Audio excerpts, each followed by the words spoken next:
Jamais sans la grâce, une dévotion matinale qui vous connecte à la pensée de Dieu et vous donne la provision du ciel au quotidien.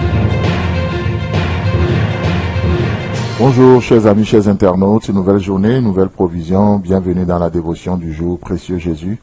De tout mon cœur, j'aimerais juste te prier pour tous ceux qui nous écoutent ce matin, avec ce cœur de recevoir, ceux qui sont en train de chercher ta volonté pour une situation.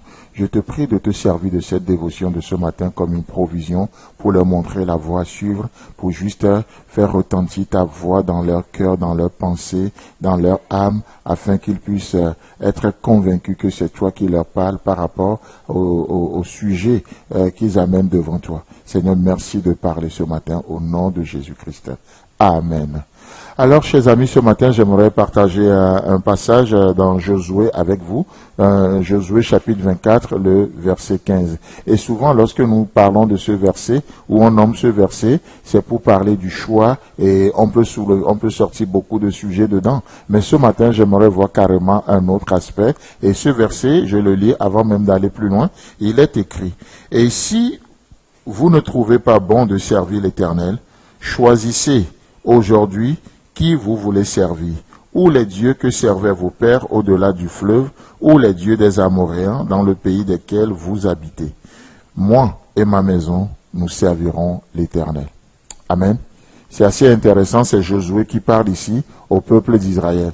Et bien sûr, il les met devant un choix, c'est comme je le disais tantôt, et le thème phare qui sort de ce verset, c'est le choix. Mais c'est pas de ça que j'aimerais parler ce matin, mais j'aimerais parler d'un autre sujet, le fait que Dieu ne nous veut pas tout seul, nous seuls, mais Dieu nous veut en entier. En entier dans ce sens que Dieu nous veut et nous veut avec tout ce qui est à nous, avec tout ce que nous sommes. Et donc, à la fin du verset, qu'est-ce que Josué va dire au peuple d'Israël? Il dit, moi et ma maison, nous servirons l'Éternel. Amen.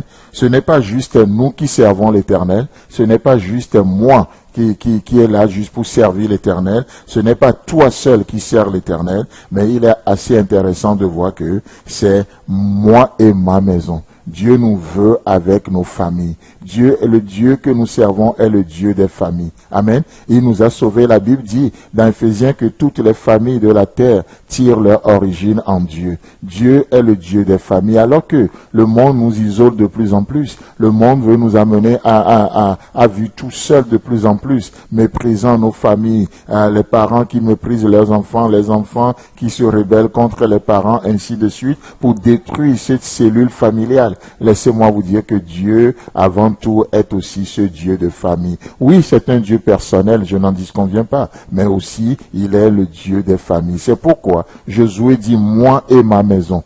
Moi et ma maison. Assez intéressant, il n'a pas dit ma maison et moi. Non, c'est un choix personnel, un choix qui commence par lui, mais parce qu'il a fait le bon choix, il est le leader de sa maison. Son choix a de l'impact sur toute sa maison. Au fait, c'est ça la vie de Dieu. C'est ça la vie de Dieu. Nous ne pouvons pas choisir à la place des autres, mais nous pouvons faire notre choix, nous pouvons faire nos choix et par la grâce de Dieu, nos choix peuvent impacter la vie des gens. C'est pourquoi Dieu nous appelle à être des hommes et des femmes d'impact dans cette journée. Les hommes et des femmes d'impact. Amen. Mais comment je peux avoir d'impact sur les autres? Ce n'est pas en leur disant ce qu'ils doivent faire, mais c'est en étant conscient de ce que Dieu m'appelle à faire dans cette journée. Quelle est ma responsabilité? Je suis appelé à vivre Dieu dans cette journée. Et c'est seulement ainsi que je peux aussi avoir d'impact sur la vie de mes enfants, sur la vie de ma famille, sur la vie de mes collègues au boulot. C'est en vivant Dieu, permettre à Christ de vivre sa vie en nous. Et c'est ça qui va avoir d'impact sur les gens. Moi et ma maison, nous servirons l'Éternel. C'est la plénitude. C'est pas juste moi. Non, moi et ma maison. Que dirons-nous de ce centurion romain qui était là, à qui Paul a prêché l'évangile? Je crois dans Actes chapitre 16. Qu'est-ce que Paul dit? Il dit, mais si tu crois, tu seras sauvé, toi et ta maison. Pas juste toi. Oui, ça veut pas dire que sa foi sauvera sa maison. Non, mais dans ce sens que s'il croit, il devient un homme d'impact dans sa famille et il devient un modèle et sa foi peut avoir de répercussions dans sa maison, dans sa famille et il devient un homme, une référence. Alléluia. Vous savez, c'est à cette vie que vous et moi nous sommes appelés aujourd'hui. Moi et ma maison, nous servirons l'Éternel. Je suis appelé à servir l'Éternel de tout mon cœur, de toute ma pensée, de toute ma force. Je suis appelé à servir l'Éternel avec tout ce qui m'appartient. Je suis appelé à adorer l'Éternel aujourd'hui avec mes biens, avec mon matériel, avec tout ce que j'ai. Ça, c'est l'entièreté, la plénitude, la plénitude. En d'autres termes, nous sommes, vous et moi, nous sommes appelés dans cette journée, non seulement à consacrer cette journée à Dieu, mais à nous consacrer à l'Éternel. Et c'est comme ça que nous pouvons aussi voir Dieu expérimenter sa plénitude dans nos vies. Pourquoi? Parce que nous avons une vie d'engagement. Chers amis, chers internautes, que le Seigneur vous bénisse, qu'il vous fasse du bien. Si vous avez aimé cette émission, parlez-en à vos amis. Parlez-leur du message de la grâce et de ce qu'il fait dans vos vies. Pour un sujet de prière, une question ou pour devenir partenaire, contactez-nous au 00229 94 75 80 20. Que Dieu vous bénisse et à la prochaine. En attendant, pensez avec Dieu.